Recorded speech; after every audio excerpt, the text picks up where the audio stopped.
Friends, welcome back to my new video. और आज हमने कल जो फ्रांस की क्रांति स्टार्ट की थी उसका नेक्स्ट पार्ट है। कल हमने देखा था कि कैसे फ्रांस का राजा, जो विलासी राजा था, और जो उसकी विलासी रानी थी अंतवानेत, उन्होंने अपने विलासी जीवन को आगे बढ़ाने के लिए जब राजकोष खाली हो गया तो जनता पर जो कर लगे हुए थे उनको और अधिक बढ़ाने के लिए उन्होंने एक एस्टेट जनरल की जो बैठक है वो बुलाई।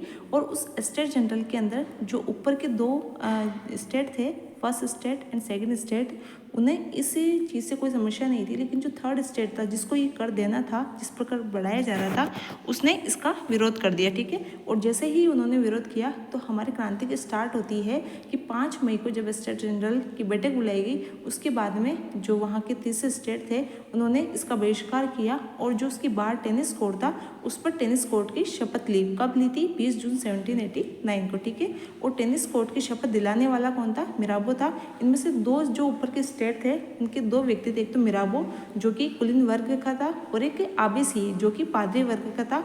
आबीसी ने एक पुस्तक लिखी थी, what is the third state. ठीक है।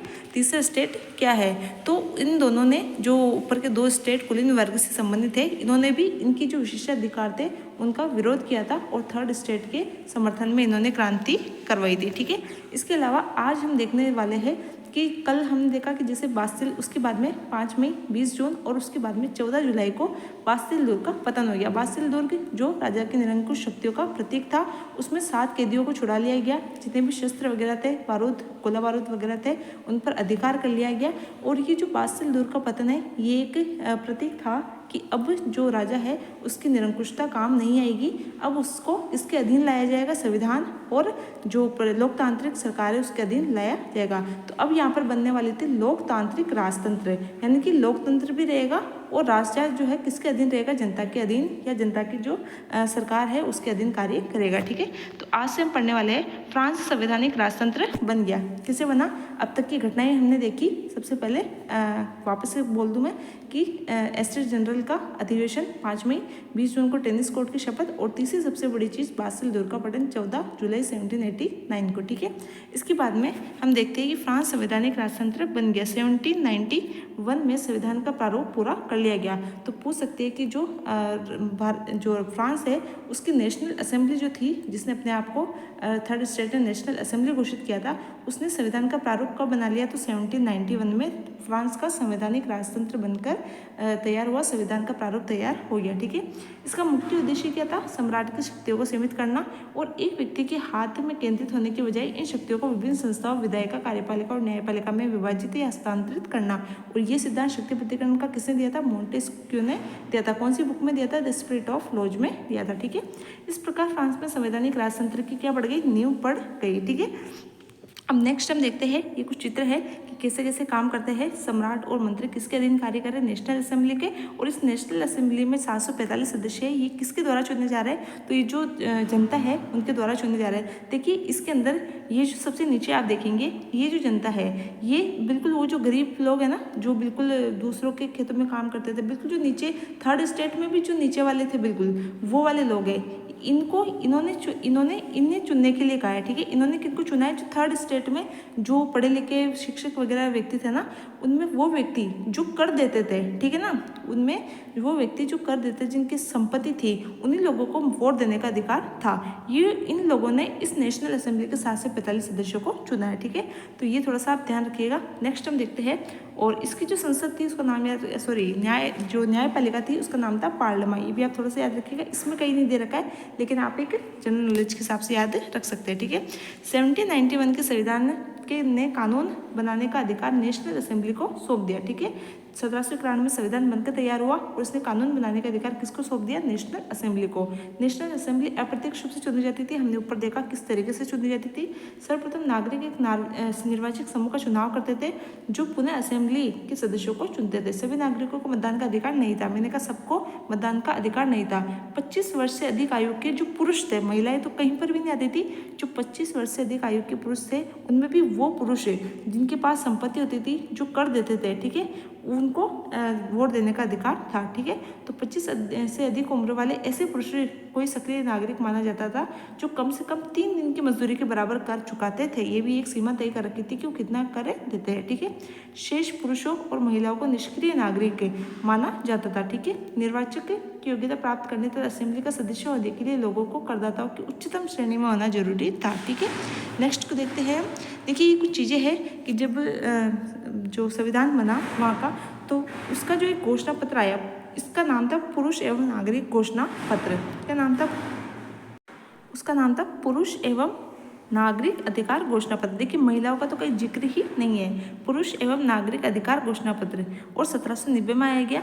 इसके अंदर कुछ बोल सकते हैं कि कुछ चीज़ें दे रखी थी, आपको वो ध्यान रखना है। जैसे कि कुछ ये जैसे आपको टोपी दिख रही है, ये फ्रेंचियन टोपी है। ठीक है, फ्रांसीसी टोपी है। ये एक ये चीज़ है। इसके अलावा ये हथकड़ियाँ है। इनके जो आगे शब्द दे रखे कि शब्दों को क्या मतलब है वो आगे दे रखे, वो आपको शब्द याद रख सकते हैं। जैसे एक जो ये त्रिभुज दिख रहा है, इसके अंदर एक आंख दिखाई दे रही है जिससे चारों तरफ से प्रकाश निकल रहा है। तो इनका मतलब आपसे पूछ सकते हैं कि शब्द देख करके इनका क्या मतलब है, वो आगे हम देखेंगे। ये चित्र इसलिए मैंने दिखाया ताकि आपको आगे जब इनके शब्दों के मतलब पता चलेंगे तो आपको पता चलेगा कि शब्द इस जो ये संविधान का प्रारूप है इसमें से लिए गए। ठीक है, तो इस जो पुरुष अधिकार नागरिक के घोषणा पत्र है, इसके साथ शुरू हुआ संविधान और इसके अंदर जीवन का अधिकार, अभिव्यक्ति की स्वतंत्रता, कानून के बराबरी का अधिकार और नैसर्गिक एवं अहरणीय अधिकार के रूप में स्थापित किया गया। ये अधिकार प्रत्येक व्यक्ति को जन्मना प्राप्त थे, यानी कि जो अभिव्यक्ति, जीवन का अधिकार, कानूनी समानता, ये सभी जन्म से प्राप्त थे व्यक्तियों को। ठीक है, जो इस संविधान के अंदर इनका उल्लेख किया गया और इनको छीना नहीं जा सकता था। राज्य का कर्तव्य है कि वह प्रत्येक नागरिक के जो ये प्राकृतिक अधिकार है, नैसर्गिक अधिकार है, उनकी रक्षा करें। ठीक है, नेक्स्ट हम देखते हैं। ये जो संविधान है इसके ऊपर एक टिप्पणी की थी, तो ये आपसे पूछ सकते हैं कि जो ये अखबार है लामी द पप्ल, ठीक है, लामी द पप्ल है, इसके लेखक कौन थे?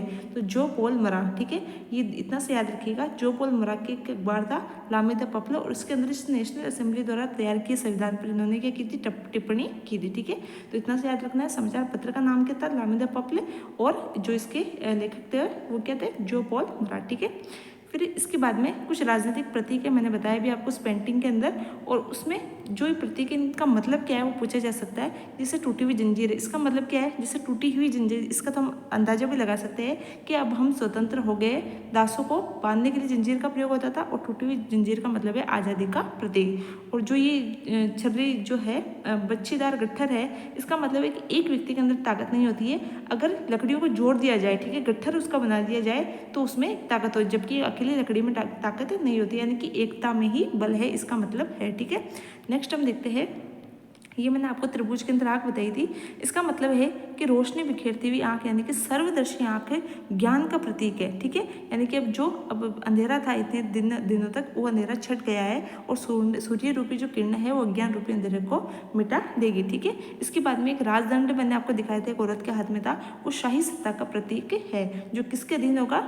संविधान के अधीन होगा। इसके अलावा एक सर्प है, वो अपनी ही पूंछ जो है मुंह में लिए हुए है, इसका मतलब है कि सनातनता का प्रतीक है। अंगूठी का कोई और छोर नहीं होता, यानी कि सभी रूप से क्या है? सब समान है। ठीक है, ये प्रतीक आप याद रखेंगे। एक फ्रेंचाइन टोपी बताई थी, इसका मतलब होता है कि पहले दास जो थे वो इस टोपी को पहनते थे। ठीक है, अब दास क्या हो गए? स्वतंत्र हो गए, तो ये टोपी किसका प्रतीक है? स्वतंत्रता का प्रतीक है। एक महिला थी, उसके हाथ में देखिए ये थी, क्या बोलते, जो जंजीर थी, तो जंजीर का मतलब मैंने आप बता दिया, लेकिन इस महिला के अंदर देखिए एक लाल रंग का वस्त्र इसने पहन रखा है, एक नीले रंग का, और ये बीच में सफेद सफेद है।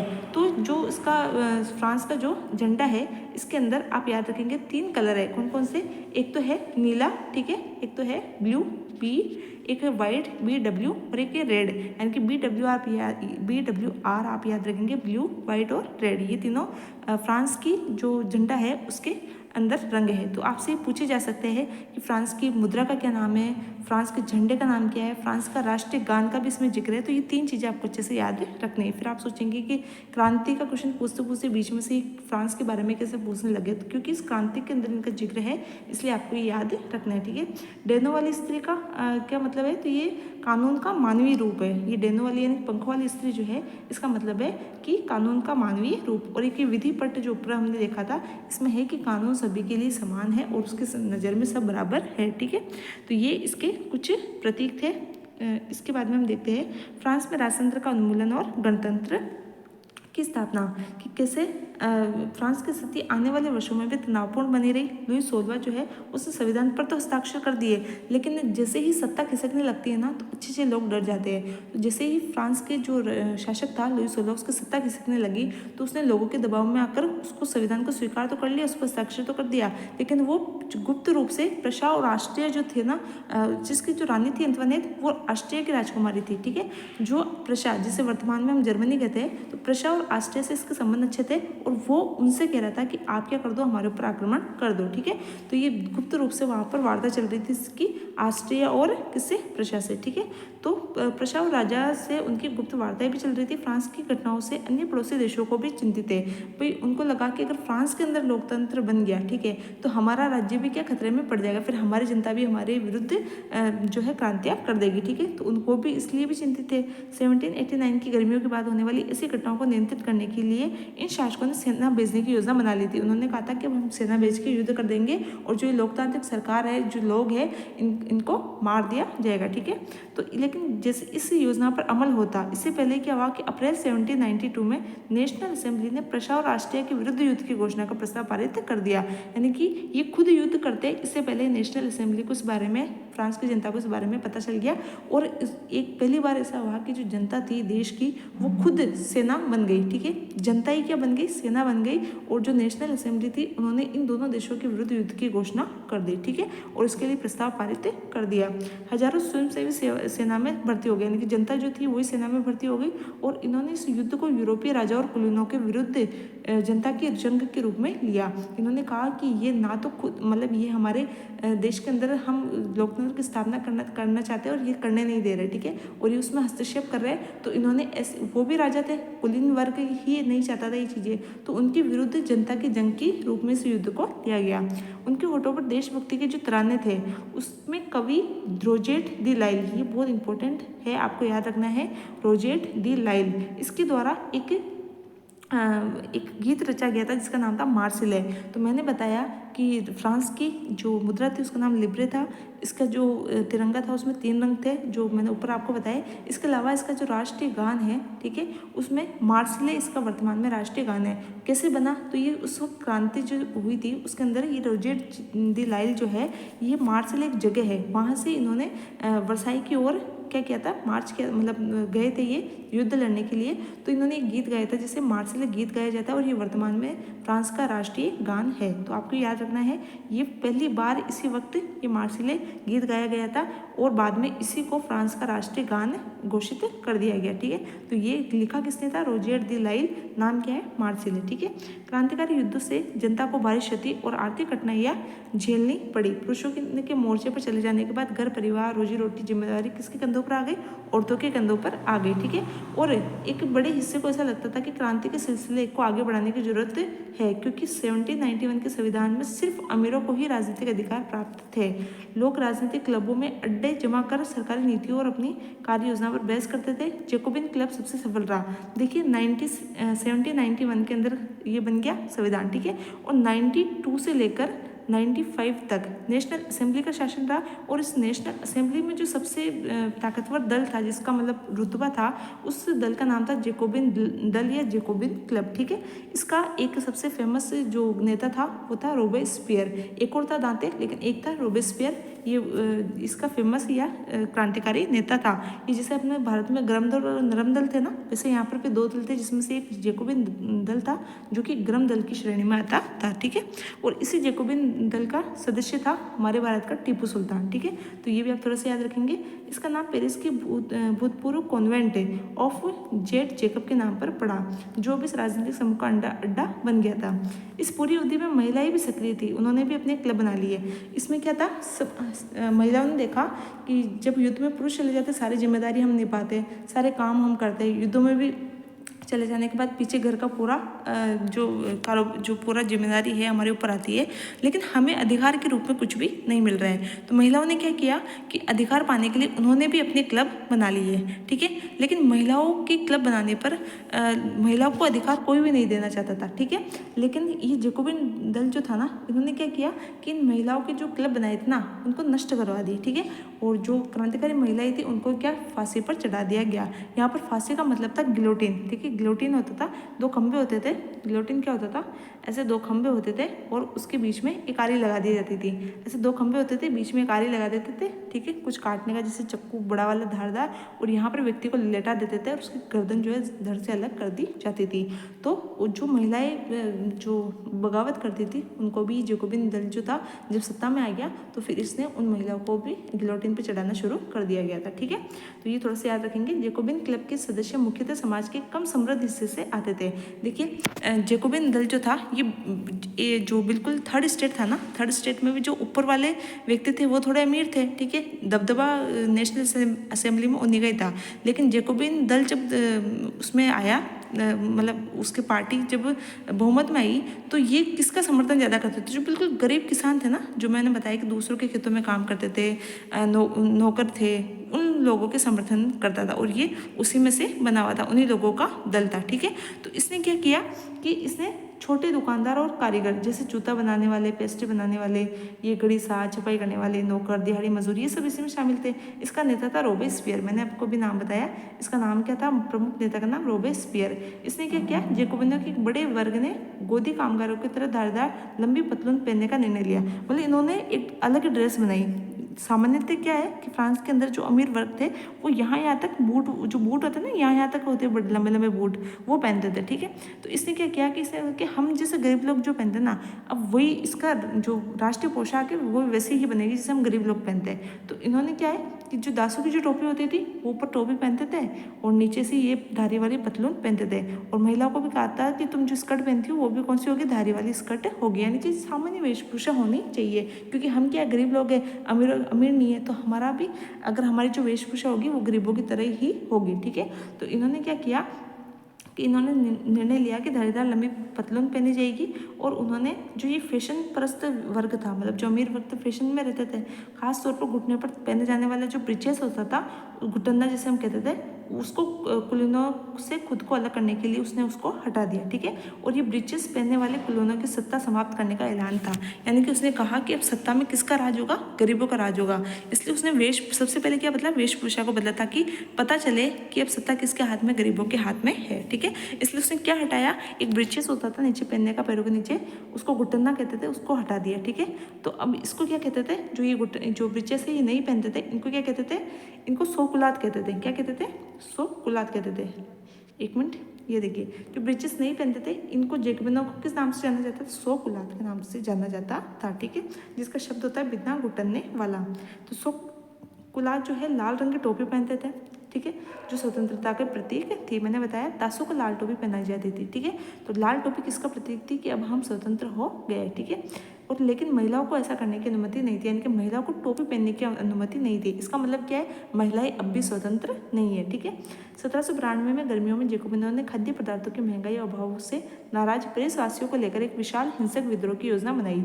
10 अगस्त की सुबह को उन्होंने ट्यूलेरिए के महल पर धावा बोल दिया, ठीक है। 10 अगस्त को उन्होंने ट्यूलेरिए के महल पर धावा बोल दिया और राजा के रक्षकों को मार डाला। किसने, जैकोबिन के एक व्यक्ति था, मुख्य रूप से दांते था, उसने जो राजा को मारने के लिए हमला किया, लेकिन उसमें राजा बच गया और उसके रक्षक मारे गए और राजा को कई घंटे तक बंधक बनाए रखा, ठीक है।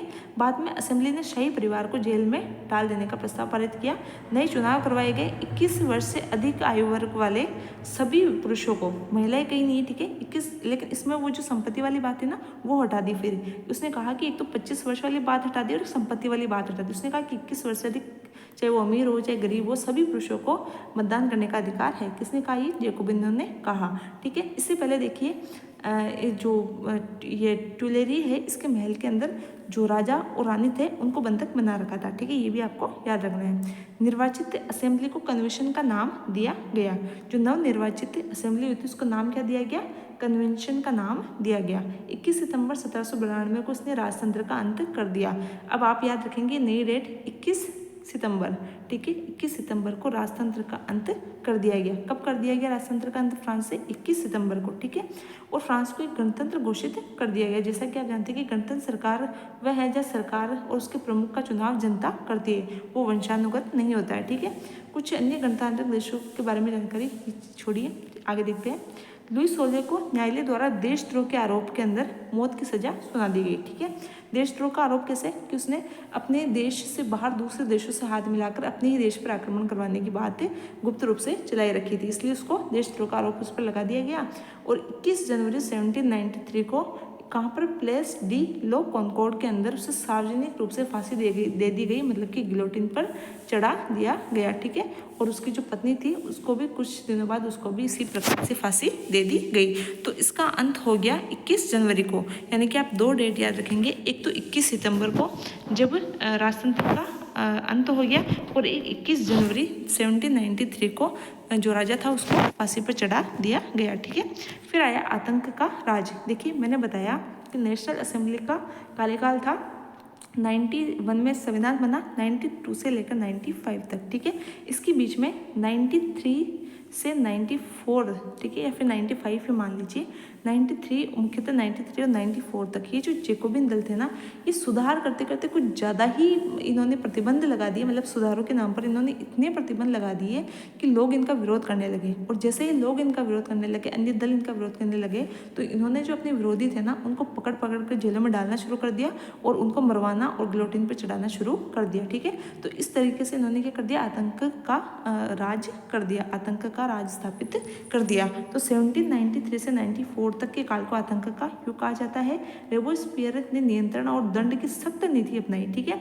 उसने सुधार करते करते कुछ ज़्यादा ही सख्त कानून बना दिए, और जो कानून को नहीं मानते थे उन पर सख्त कार्रवाई की जाती थी। उनके हिसाब से गणतंत्र के जो भी शत्रु थे, कुलीन और पादरी और अन्य राजनीतिक दल जो उनका विरोध करते थे, उनके कार्यशैली से असहमति रखते थे, उन सबको इन्होंने गिरफ्तार करके जेल में डाल दिया। और उसके बाद में एक न्यायालय स्थापित किया, क्रांतिकारी न्यायालय, वो इस पर मुकदमा चलाते थे और उनके बाद में उसको फांसी पर चढ़ा देते थे, ठीक है। ऐसे करके उनका सिर कलम कर दिया जाता था। गिलोटिन 2 खंभों के बीच लटकते हुए आरी मशीन थी और उससे सिर धड़ से अलग कर दिया जाता था। मैंने आपको पहले बताया इसका नाम गिलोटिन इसलिए रखा गया क्योंकि इसका आविष्कार किसने किया था? डॉक्टर गिलोटिन ने किया था, ठीक है। नेक्स्ट देखते हैं, रोबेस्पियर सरकार ने कानून बनाकर मजदूरी एवं कीमतों की अधिकतम सीमा तय कर दी। रोबेस्पियर ने क्या किया कि कानून बना दिया, उसमें फिक्स मजदूरी कर दी कि इतनी मजदूरी मिलनी चाहिए, और फिक्स कीमतें कर दी कि कोई भी वस्तु इतनी ही कीमत पर बिकनी चाहिए, ठीक है। तो अब मान लीजिए थोड़ा बहुत मुनाफा सभी कमाना चाहेंगे, तो मजदूरी तो ठीक है, लेकिन कीमतें तय करना ये लोगों को रास नहीं आया कि कोई लोग थोड़ा सा अगर वो इतनी मेहनत करके कमा रहे और वो उन चीज़ों को बेचना चाहे, तो थोड़े से अगर ज़्यादा उस पर बेचना चाहे, मुनाफा कमाना चाहे, तो वो इसके नियम के विरुद्ध हो गया, ठीक है। और गोश्त और पाव रोटी की राशनी कर दी गई। किसानों को अपना अनाज शहरों में ले जाकर सरकार द्वारा फिक्स जो तय की गई कीमत थी उस पर बेचने को बाध्य किया गया, ठीक है। बाध्य कर रहा था ये चीज़ लोगों को, ठीक है। अपेक्षाकृत महंगे सफ़ेद आटे के इस्तेमाल पर रोक लगा दी। मैंने कहा ना, इससे सुधार ऐसे किए कि मतलब लोगों को वो आँख में चुभने लगे थे, ठीक है। तो इसने क्या किया? पहले तो कीमतें फिक्स कर दी, उसके बाद में सरकार को अनाज भी सरकार को ही बेचना होता था और सरकार को भी फिक्स रेट पर ही बेचना होता था, ठीक है। और इन्होंने कहा कि जो ब्रेड होती है ना, वो भी जो मैदा है, सफ़ेद आटा है, उसकी ब्रेड नहीं होगी, सिर्फ जो गेहूँ है उसकी ही ब्रेड का इस्तेमाल किया जाएगा, ठीक है। और ये साबुत गेहूँ से बनी होनी चाहिए और बराबरी का प्रतीक मानी जाएगी, मतलब सभी एक ही प्रकार की ब्रेड खाएंगे, ठीक है। बोलचाल और संबोधन में भी बराबरी होनी चाहिए, सभी एक तरीके के शब्दों का ही प्रयोग करेंगे। जो परंपरागत महाशय और महोदय, जिसे हम सर और मैडम कहते हैं ना, ये दोनों शब्द फ्रांस से ही आए हैं, ठीक है। तो उस वक्त सर को कहते थे मोन्स्यू, और मैडम जो है उसको मदाम कहते थे। तो मोन्स्यू और मदाम ये जो कुलीन वर्ग के लोग थे वो काम में लेते थे, तो इसने हटा दिया। इसने कहा कि इसके स्थान पर अब हम सभी ना फ्रांसीसी पुरुष और महिलाओं को सितोयन और सितोयनी यानी कि नागरिक और नागरिका के नाम से संबोधित करेंगे, ठीक है। चर्चों को बंद कर दिया गया, ठीक है। उनके भवनों को बैरक या दफ्तर बना दिया गया, यानी कि बैरक मतलब जेल बना दी गई और दफ्तर बना दिए गए, ठीक है। तो चर्च भी बर्बाद कर दिए। रोबेस्पियर ने अपनी नीतियों को इतनी सख्ती से लागू किया कि उसके समर्थक भी त्राही त्राही करने लगे। सोचिए कि वो सुधार कर रहे थे, अच्छे काम कर रहे थे, लेकिन अच्छे काम करते करते वो इतने ज़्यादा सख्त हो गए कि जो उनके समर्थक थे वो भी त्राही त्राही यानी कि वो भी उनसे परेशान होने लग गए। ठीक है, 1794 में न्यायालय द्वारा जो रोबेस्पियर था उसी को ही दोषी ठहराकर गिरफ्तार करके अगले ही दिन उसको भी गिलोटिन पे चढ़ा दिया। यानी कि जिसने जो कुआं खोदता है ना, एक दिन वो ही उसमें गिर जाता है। यानी कि गिलोटिन का जो निर्माण है, जो इस्तेमाल है, वो इसी ने प्रारंभ किया था अपने विरोधियों के लिए, और बाद में ऐसा हुआ कि सबने परेशान होकर उसी को गिलोटिन पे चढ़ा दिया। ठीक है, तो ये चीज़ आप याद रखेंगे। नेक्स्ट देखते हैं। नेक्स्ट है ये रहा, डायरेक्टरी शासित फ्रांस। ठीक है, तो इसके बाद मैंने आपको बताया कि सबसे पहले 92 से हमने 95 तक देखा कि जो जैकोबिन दल था, जो नेशनल असेंबली थी, उसका शासन था। अब आता है 95 से जब जैकोबिन दल समाप्त हो गया, उसका प्रमुख नेता समाप्त हो गया, नेशनल असेंबली को हटा दिया। नेशनल असेंबली के स्थान पर 95 से लेकर 99 तक एक शासन स्थापित हुआ जिसको कहते हैं डायरेक्टरी का शासन। ठीक है, ये डायरेक्टरी का शासन क्या था, इसको देख लेते हैं कि जैकोबिन सरकार के पतन के बाद मध्य वर्ग के संपन्न तबके, यानी मैंने बताया मध्य वर्ग कौन सा, वो जो मतलब थर्ड स्टेट के भी जो संपन्न लोग थे ना, उनकी मैं बात कर रही हूँ। ठीक है, उनके पास सत्ता चली गई। नए संविधान के तहत संपत्तिहीन तबके को मताधिकार से वापस से वंचित कर दिया गया। उसने तो सबको, अमीर गरीब सबको मतदान का अधिकार दिया था, किसने, जैकोबिन दल और नेशनल असेंबली ने। लेकिन इसने जो फिर से वापस जैसे ही वो जो अमीर व्यक्ति थे थर्ड स्टेट वाले, वो जैसे ही सत्ता में आए, उन्होंने वापस उनसे मताधिकार के अधिकार छीन लिए। ठीक है, और 2 चुनी गई विधान परिषदों का प्रावधान किया गया। दो सदन वाली व्यवस्थापिका बनाई गई। ठीक है, और इस 2 सदन वाली व्यवस्थापिका जो है, इसका एक परिषद, ये इसके द्वारा एक परिषद चुनी जाती थी। ठीक है, और उस परिषद में 5 सदस्यों वाली कार्यपालिका होती थी। ठीक है, यानी कि 2 व्यवस्थापिका के अंदर 2 सदन रूपी व्यवस्थापिका चुनी गई, और उसके अंदर एक कार्यपालिका चुनी गई जिसके अंदर कितने मेंबर होते थे, तो 5 मेंबर होते थे। तो द्विसदनात्मक व्यवस्थापिका और 5 मेंबर वाली कार्यपालिका, दोनों आप याद रखेंगे। डायरेक्टरी को नियुक्त करते थे, यानी कि विधान परिषद इन 5 व्यक्तियों को नियुक्त करती थी। इस प्रावधान के जरिए जैकोबिनों के शासन काल वाली एक व्यक्ति केंद्रित, मतलब जैकोबिन के काल में एक ही व्यवस्थापिका थी, लेकिन इन्होंने कितनी, 2 व्यवस्थापिकाएं बना दी। ठीक है, उसकी कार्यपालिका से बचने की कोशिश की गई। ठीक है, लेकिन डायरेक्टरों का झगड़ा, मतलब ये जो 2 द्विसदनात्मक थे ना, उनमें जो ये 5 डायरेक्टर होते थे, ये आपस में इतने झगड़ते थे कि इनकी कोई भी जो चीज़ थी, जो भी कानून बनाते थे, वो वास्तविक रूप से लागू नहीं हो पाते थे। ठीक है, और ये आपस में ही एक दूसरे को बर्खास्त करने में लगे रहते थे। तो अक्सर विधान परिषद डायरेक्टर का झगड़ा जो है विधान परिषदों से होता रहता था, और परिषद उन्हें फिर बाद में बर्खास्त करती रहती थी। ऐसा ही इनका आपस में ही लड़ाइयाँ चलती रहती थी। तो डायरेक्टरी की राजनीतिक अस्थिरता ने सैनिक तानाशाही नेपोलियन बोनापार्ट को देखा मार्ग प्रशस्त कर दिया। तो इसने क्या किया कि डायरेक्टर जो थे ना, तो इसने मतलब आपस में लड़ते झगड़ते रहते थे, देश का ध्यान नहीं रखा, और देश के अंदर आर्थिक मंदी आ गई। ठीक है, देश में क्या हुई, आर्थिक मंदी आ गई। जैसे आर्थिक मंदी आई तो लोगों ने इनका विरोध करना शुरू कर दिया। लोगों ने इनका विरोध करना शुरू किया, तो इसने क्या किया, लोगों का ध्यान हटाने के लिए जो नेपोलियन जो सेना थी ना, जिसमें नेपोलियन बोनापार्ट भी एक सैनिक के रूप में था, इसने बाहर उसके लिए भेज दिया। किसके लिए, युद्ध के लिए भेज दिया। भाई हमेशा ये होता है किसी देश में अगर अंदरूनी रूप से कभी भी कोई चीज़ चल रही हो ना, कोई लड़ाई चल रही हो, तो वो नेता लोग क्या करते हैं कि उसका ध्यान हटाने के लिए विदेशों से आक्रमण की घोषणा कर देते हैं, या जैसे उनसे छोटी मोटी लड़ाइयाँ करना शुरू कर देते हैं, ताकि जनता का ध्यान घर से हटकर बाहर चला जाए। ठीक है, तो इसने क्या कर दिया, बाहर इसको भेज दिया, किसको, नेपोलियन बोनापार्ट उसकी सेना को लड़ने के लिए।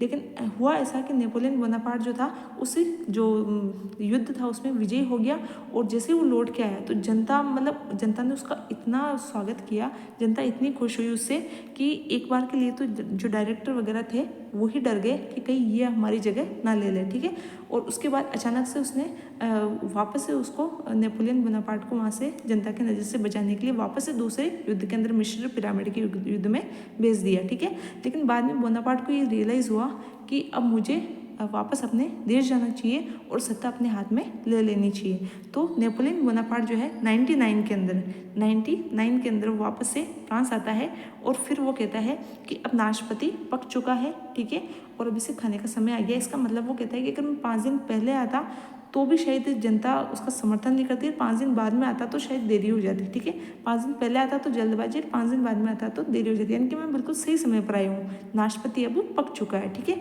तो उसने क्या किया कि ये एक प्लान बनाया, एक साजिश रची, और डायरेक्टरी के शासन को समाप्त करके खुद को उसने सम्राट घोषित कर दिया। ठीक है, इसके आगे हम पढ़ते हैं सरकार के स्वरूप में सभी परिवर्तनों के दौरान स्वतंत्रता, विधि सम्मत समानता, बंधुत्व प्रेरक आदर्श बने रहे। फ्रांस की क्रांति के हम सभी जानते हैं, तीन जो सभी एक्सेप्ट करते हैं, सभी अपने संविधान में इन तीन शब्दों को रखते हैं, स्वतंत्रता, समानता और बंधुता। ठीक है, तो ये इसके आदर्श बने रहे। इन मूल्यों ने आगामी सदी में न सिर्फ फ्रांस बल्कि पूरे यूरोप के राजनीतिक आंदोलनों को भी क्या किया, प्रेरित किया। ठीक है, क्या महिलाओं के लिए भी क्रांति हुई? मैंने भी बताया कि इस क्रांति में सिर्फ जो अच्छा था, जो भी था, ये सिर्फ पुरुषों के लिए था। ठीक है, स्वतंत्रता थी सिर्फ पुरुषों के लिए थी, महिलाओं के लिए कुछ भी नहीं था। और महिलाएं अगर अपनी स्वतंत्रता के लिए आवाज़ उठाती थी तो वो क्या करते थे, उनको भी फांसी पर चढ़ा देते थे। ठीक है, तो देखिए ये चित्र है, ये तब का है जब महिलाओं ने क्या किया कि दुखी होकर 5 अक्टूबर 1789 को उन्होंने वर्साई मार्च किया। मतलब कि वर्साई में जहाँ राजा के महल हुआ करते थे, तो महिलाओं ने 5 अक्टूबर 1789 को वर्साई गई और वहाँ से राजा और रानी को बंदी बनाकर वो कहाँ ले ट्यूरेलिस के जो महल थे वहाँ पर लाकर उनको बंदी बना लिया। ठीक है, तो 5 अक्टूबर को ये गई और 6 अक्टूबर को उनको बंदी बनाकर ले आई। कौन? महिलाएं। तो इसको क्या कहते हैं, वर्साई मार्च कहा जाता है। ठीक है, तो ये आप याद रखेंगे। फिर इसमें है कि महिला शुरू से ही फ्रांसीसी समाज में इतने अहम परिवर्तन लाने वाली गतिविधियों में सक्रिय रूप से शामिल थी, लेकिन और उन्हें उम्मीद थी कि उनकी भागीदारी क्रांतिकारी सरकार को उनका जीवन सुधारने में ठोस कदम उठाने के लिए प्रेरित करेगी। तीसरे स्टेट की अधिकांश महिलाएं जीवन निर्वाह के लिए काम करती थी, सिलाई बुनाई, कपड़े धुलाई, वही जो सामान्य काम है, घरेलू काम, वो सब करती थी। और अधिकांश महिलाओं के पास पढ़ाई लिखाई और व्यवसाय प्रशिक्षण के मौके नहीं थे। केवल कुलीनों की लड़कियां जो होती थी, तीसरे स्टेट के भी जो धनी परिवार की लड़कियां होती थी, वो ही कॉन्वेंट में पढ़ पाती थी। इसके बाद उनकी शादी कर दी जाती थी। कामकाजी महिलाएं अपने परिवार का पालन पोषण करने लग जाती थी। ठीक है, तो ये सामने चीज़ है। महिलाओं ने अपने हितों की हिमायत करने और उन पर चर्चा करने के लिए खुद के राजनीतिक क्लब शुरू किए थे। मैंने बताया महिलाओं ने भी क्या कि खुद के राजनीतिक क्लब बनाए और अखबार निकाले।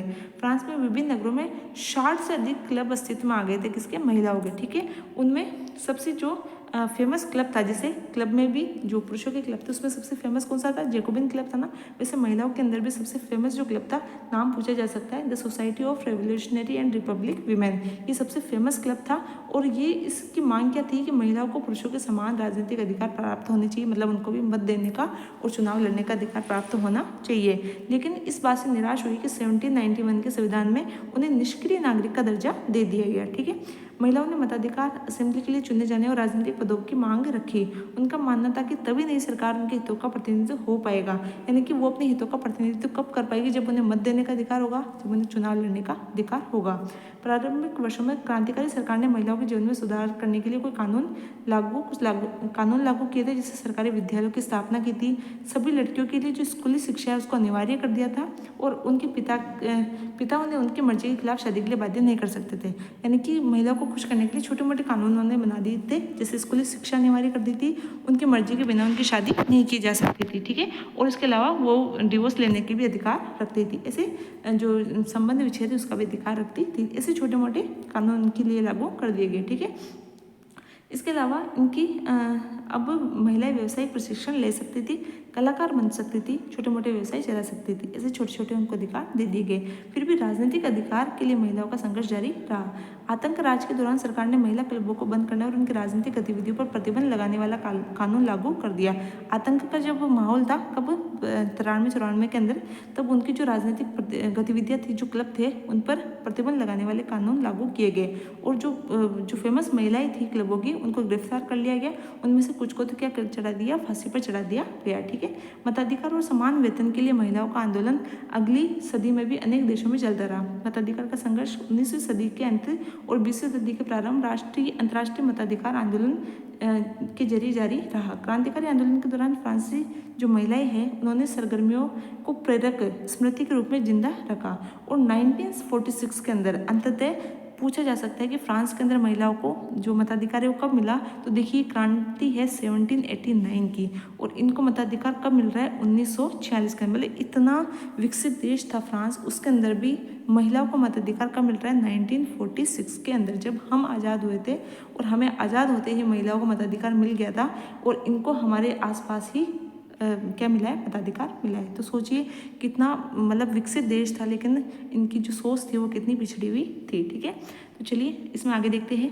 क्रांतिकारी महिला है, इसका मेंशन कर रखा है, तो इसका नाम आपको अच्छे से याद रखना है। इसका नाम है ओलंप द गूंज। ठीक है, ओलंपिक जो गूंज है ये फ्रांस की जो क्रांति है उसमें इसने भाग लिया था और इसने अलग से एक पत्र, जैसे पुरुष और अधिकार नागरिक अधिकार घोषणा पत्र था ना संविधान का पहला पेज, वैसे ही इसने महिलाओं के लिए महिला एवं नागरिक अधिकार घोषणा पत्र बना लिया था। ठीक है, तो ये पूछ सकते हैं, तो ऐसे पूछ सकते हैं कि महिला नागरिक अधिकार घोषणा पत्र किसने तैयार किया था, तो ओलंपिक गूंज ने। या एक प्रमुख क्रांतिकारी महिला कौन थी, तो ओलंपिक गूंज। ठीक है, ये इंपॉर्टेंट थी, आपको इसका याद रखना है। लास्ट में इसको भी ग्लोटिन पे चढ़ा दिया गया था। ठीक है, तो ये इंपॉर्टेंट चीज़ें थी, ये आपको याद रखनी है। और इसके अलावा हम और देख लेते हैं। ठीक है, ये दास प्रथा का उन्मूलन। देखिए, दास प्रथा जो थी फ्रांस के अंदर, ये भी भारी मात्रा के अंदर थी। मैं आपको एक चीज़ बता दूँ कि एक त्रिकोण स्थापित हो चुका था। ठीक है, जो फ्रांस है इसके जो दास थे ना, फ्रांस के जो उपनिवेश थे, ये जो कैरिबियन सागर है अमेरिका के अंदर, देखिए ये साउथ अमेरिका है। ठीक है, इधर फ्रांस आ जाएगा और इधर साउथ अफ्रीका आ जाएगा। ठीक है, तो फ्रांस ने अपने कुछ उपनिवेश बना रखे थे, कहाँ पर, कैरिबियन सागर के अंदर। तो ये क्या करता था कि ये यहाँ पर अफ्रीका आता था। ठीक है, यहाँ से जो दास, इनको जो अफ्रीका के लोग थे उस वक्त काफ़ी पिछड़े हुए थे, तो ये उनको दास बनाता था और फिर यहाँ से उनको जहाज में बिठाकर अपने उपनिवेशों के अंदर काम करवाने के लिए ले जाता। क्योंकि यूरोप के लोग तो अपने आप को सोचते थे कि हम तो ज़िंदगी में कभी दास बन ही नहीं सकते। ठीक है, वो दास बनने के लिए कभी तैयार नहीं थे, तो यूरोप में कोई भी दास नहीं था। इसलिए वो क्या करते थे, साउथ अफ्रीका के जो दास थे इनको दास बनाकर और यहाँ पर उपनिवेशों में काम करवाने के लिए ले जाते थे, जिनको क्या कहते थे, हम फ्रांस के दास कहते थे। ठीक है, तो ये जो व्यवस्था थी इसे त्रिकोण कहा जाता है। तो आपसे पूछा जा सकता है कि जो फ्रांस का जो दास प्रथा थी उसका त्रिकोण था, उसमें कौन कौन शामिल था, तो उसमें फ्रांस था, जो अफ्रीका है वो था, और एक अमेरिका। ये तीनों देश आपको याद रखने हैं। ठीक है, नेक्स्ट देखते हैं फ्रांसीसी उपनिवेश। मैंने बताया कैरिबियन जो सागर था वहाँ पर इनको उपनिवेश थे और वहाँ पर इन्होंने दास प्रथा चालू कर रखी थी। उसमें जेकोबिन शासन के क्रांतिकारियों ने सामाजिक सुधारों में से एक था, यानी कि जो जेकोबिन थे वो किसका था, मुख्य वो दल ही किसका था, बिल्कुल छोटे जो सेवक है, जो नौकर वगैरह है, जो दास है, उनका ही तो वो दल था। तो उसने, जब जेकोबिन दल था, उसने सबसे पहले इस दास प्रथा को समाप्त करने का प्रयास किया था। ठीक है, और उनके सुधारों में से एक अच्छा कार्य जो था जेकोबिनों का वो यही था, दास प्रथा को समाप्त करना। ठीक है, कैरिबियन उपनिवेश जिसमें से 3 नाम दे रखे, इन 3 नामों को अच्छे से याद रखिएगा, मार्टिनिक, गोडेलोप और सैन डोमिंगो। इसके अंदर तंबाकू, नील, चीनी, कॉफ़ी जैसी वस्तुओं की आपूर्ति करते थे। यहाँ से उपनिवेशों से कहाँ पर करते थे, फ्रांस के अंदर। ठीक है, अपरिचित और दूर देश जाने और काम करने के लिए प्रति यूरोपियों की जो इच्छा थी वो उनका मतलब था कि बागानों में श्रम की कमी। ठीक है, और इस कमी को यूरोप, अफ्रीका और अमेरिका के बीच त्रिकोणीय, मैंने बताया त्रिकोण के अंदर याद रखना यूरोप, अफ्रीका और अमेरिका है, ये त्रिकोणीय दास व्यापार द्वारा पूरा किया गया। ठीक है, फ्रांस के अंदर जो कमी थी उसको उपनिवेशों से, जो उपनिवेश थे ना वहाँ पर उसको मंगवाया जाता था वस्तु को, और दास के रूप में किसे रखा जाता था, जो अफ्रीका थे वहाँ के व्यक्तियों को। ठीक है, दास व्यापार 17वीं शताब्दी में शुरू हुआ था और फ्रांसीसी जो सौदागर 2 बंदरगाह थे, दोनों बंदरगाह के नाम याद रखने आपको। फ्रांस के 2 प्रमुख बंदरगाह कौन से थे, बारदे और नानते। ठीक है, ये अफ्रीका तट पर जहाज ले जाते थे, वहाँ से स्थानीय सरदारों से दास खरीदते थे और दास को दाग कर, हथकड़ियाँ बांध कर, बिल्कुल एक बर्बर तरीके से उनको जहाज़ों के अंदर भर कर, बिल्कुल जैसे जानवरों को भरते वैसे भरकर वो अटलांटिक महासागर के पार कैरिबियन देशों में ले जाते थे। और 3 माह की इस लंबी यात्रा के अंदर जो दास थे ना उनको जहाज़ों के अंदर ठूस ठूस के ले जाया जाता, उनको खाना तक नहीं दिया जाता था। ठीक है, इसमें से कई दास तो रास्ते में ही मृत्यु को प्राप्त हो जाते थे। ठीक है, वहाँ पर बागान मालिकों को इनको बेच दिया जाता था। दास श्रम के बल पर यूरोपीय बाजारों में चीनी, कॉफ़ी, नील की बढ़ती मांग को पूरा करना संभव हुआ। बाद में बारदे और नानते जैसे बंदरगाह फलते फूलते दास व्यापार के कारण ही समृद्ध नगर बन गए। ठीक है, फ्रांस में दास प्रथा की ज़्यादा निंदा नहीं हुई। नेशनल असेंबली में लंबी बहस हुई। व्यक्ति के मूलभूत अधिकार उपनिवेशों में रहने वाली प्रजा सहित समस्त फ्रांसीसी प्रजा को प्रदान किए जाए या नहीं। यानी कि जब नेशनल असेंबली बनी थी तो जब जैकोबिन दल का प्रभुत्व नहीं आया तो उससे पहले उसमें कौन थे, अमीर लोग थे, अमीर थर्ड स्टेट के लोग थे, लेकिन थर्ड स्टेट में भी वो लोग थे जो अमीर थे। ठीक है, जो शिक्षित या व्यापारी थे वो अमीर थे। व्यापारी तो चाहते ये थे कि उनको दास, अगर व्यापार उसमें व्यापारी व्यक्ति थे, व्यापारी व्यक्ति तो कभी चाहेंगे ही नहीं कि दास प्रथा समाप्त हो, क्योंकि उनके व्यापार पर भी उसका असर पड़ता था। तो उन्होंने क्या किया, इसको टालते रहे कि हाँ इस पर कानून बनाएंगे, करेंगे, इस तरीके से वो उसको लंबा खींचते रहे। ठीक है, जब जैकोबिन दल आया तो उसने इसको दास प्रथा को समाप्त करने के निर्णय लिया, लेकिन जैसे ही जैकोबिन समाप्त हुआ वापस से जब डायरेक्टर शासन आया तो उसने भी इसको वापस से लागू कर दिया। उसके बाद नेपोलियन ने भी इसको जारी रखा। ठीक है, नेपोलियन तो दास व्यवस्था को सबसे इंपॉर्टेंट मानता था। ठीक है, तो उसने तो उसको समाप्त करना ही नहीं चाहा। तो इसके बाद में जो दास व्यापार पर निर्भर व्यापारियों के विरोध के भय से नेशनल असेंबली ने कोई कानून पारित नहीं किया। ठीक है, 1794 में फ्रांसीसी उपनिवेशों में सभी दासों की मुक्ति का कानून पारित कर दिया गया और कानून एक छोटी सी अवधि तक ही चालू रहा। 10 वर्ष के बाद नेपोलियन ने दास प्रथा को बंद शुरू कर दिया गया। बागान मालिकों ने अपने आर्थिक हित को साधने के लिए अफ्रीका में जो मतलब वहाँ के मूल होते थे ना, उनको निग्रो कहते थे। ठीक है, आज ये शब्द जो है अक्सर यूज़ में नहीं लिया जाता है क्योंकि इसको अपमान का प्रतीक माना जाता है। निग्रो, किसी को निग्रो कहना मतलब उसका अपमान करना, लेकिन वास्तविक रूप से जो वहाँ के मूल व्यक्ति हुआ करते थे ना, उनको निग्रो कहा जाता था। तो उन लोगों को ये क्या करते थे, गुलाम बनाते थे और अपने आर्थिक हित साधने के लिए निग्रो लोगों को गुलाम बनाने की स्वतंत्रता इनको मिल गई थी। ठीक है, उपनिवेशों से अंतिम रूप से दास प्रथा का उन्मूलन 1848 में हुआ था। तो आपसे पूछ सकते हैं कि जो फ्रांस के उपनिवेश थे वहाँ से दास प्रथा का उन्मूलन कब हुआ, तो आपको डेट याद रखनी है 1848 यानी कि 1848 में दास प्रथा से इसको मुक्ति मिली। ठीक है, इसके बाद में नेक्स्ट हम देखते हैं क्रांति और रोजाना की जिंदगी। अब क्रांति और रोजाना की जिंदगी में क्या है कि राजनीतिक लोगों का पहनावा, उनके बोलचाल और उनके द्वारा पढ़ी जाने वाली पुस्तकों को बदल सकती है। 1789 के वर्षों में फ्रांस के पुरुष, महिलाएं, बच्चे जीवन में ऐसे अनेक परिवर्तन आए।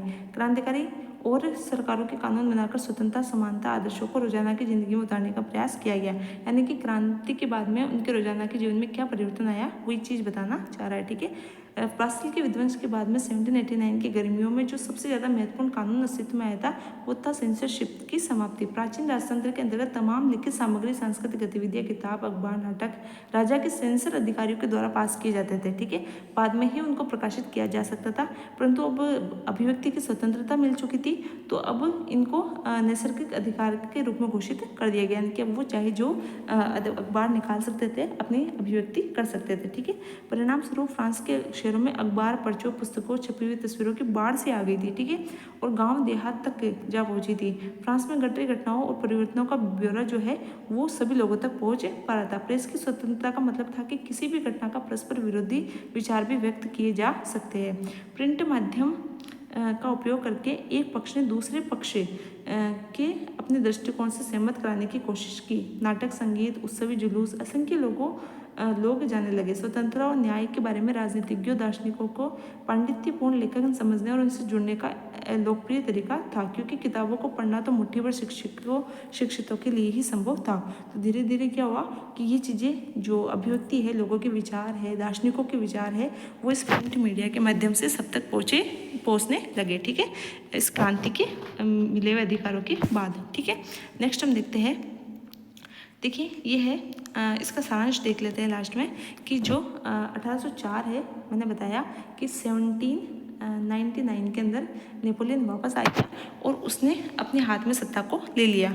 और जब तक कि उस पर किसी ने मतलब राजवंश ने वापस, कोई राजवंश या किसी और ने उस पर अधिकार नहीं जताया, तब तक 1804 तक वो एक सामान्य रूप से वो सत्ता चलाता रहा। लेकिन जैसे ही 1804 तक, इन 5 वर्षों तक किसी ने भी हस्तक्षेप नहीं किया, तो 1804 के अंदर उसने अपने आप को सम्राट घोषित कर दिया। कहाँ का? फ्रांस का। ठीक है, तो नेपोलियन बोनापार्ट ने खुद को फ्रांस का सम्राट घोषित कर दिया। कब? 1804 के अंदर। इससे पहले 5 वर्षों तक वो लोगों, जो अन्य व्यक्ति थे, अन्य जो समृद्ध जो व्यापारी वगैरह दूसरे थे, तीसरे स्टेट वाले, उनके साथ मिलकर वो काम करता रहा। और उसने खुद को जो स्टेट चलाया था, उसमें फर्स्ट स्टेट वो खुद था। ठीक है, नेक्स्ट देखते हैं कि उसने सम्राट घोषित कर दिया 1804 में और पड़ोस के यूरोपीय देशों पर विजय यात्रा करना शुरू कर दिया।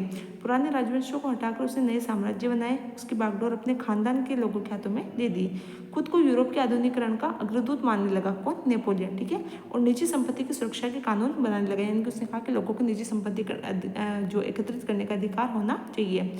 और उसने दशमलव पद्धति पर आधारित नापतोल की एक समान प्रणाली भी चलाई। उसने बहुत सारे, एक नेपोलियन कोड नाम से भी उसने एक नई व्यवस्था चलाई थी। उसने बहुत सारे सुधार भी किए थे। ठीक है, बहुत सारे लोगों को नेपोलियन के मुक्तिदाता लगता था और उसे जनता को स्वतंत्रता दिलाने की उम्मीद थी। पर जल्दी उनकी सेनाओं को लोग हमलावर मानने लगे थे। यानी कि नेपोलियन क्या करने लगा कि अब अभियान करने लगा, दूसरे देशों पर हमला कर करके जमीनें हड़पने लगा। ठीक है, तो इस तरह लोग क्या मानने लगे थे, धीरे धीरे, पहले तो मुक्तिदाता मानते थे, उसके बाद में धीरे धीरे उसको हमलावर मानने लगे थे।